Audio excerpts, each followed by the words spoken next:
All right, up next is going to be basically the heart and soul of my setup, and it's going to be my amplifier. Now, this is important for me because the way that I set up, I actually use my amp as basically I feed everything into it. We'll get into the pedal that I use as well as everything else. I feed everything into that, and the sound comes directly from that to the speaker. So it's such a huge connecting point of my setup.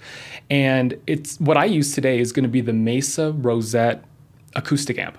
And I love it because, again, I use it as my floor monitor. It's a workhorse. It's not too heavy a little bit, but it's definitely a higher end acoustic amp. You can definitely get things that are a lot cheaper and still do a really good job. But I highly recommend that if you're willing to pay the money for it. It's just an awesome amp. It sounds great. I've never heard anything better than that when it comes to acoustic amps. And what I used to use, and I've mentioned this on other videos, was the Fishman Loudbox Mini. And that's definitely a good, cheaper alternative.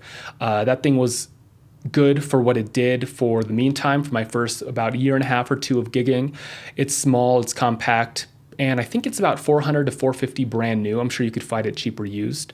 But if you're wanting something a little bit more affordable, the Fishman Loudbox Mini is great. But what I use is the Mesa Rosette acoustic amp, and that thing is great. I hope that thing works for me forever because it's awesome.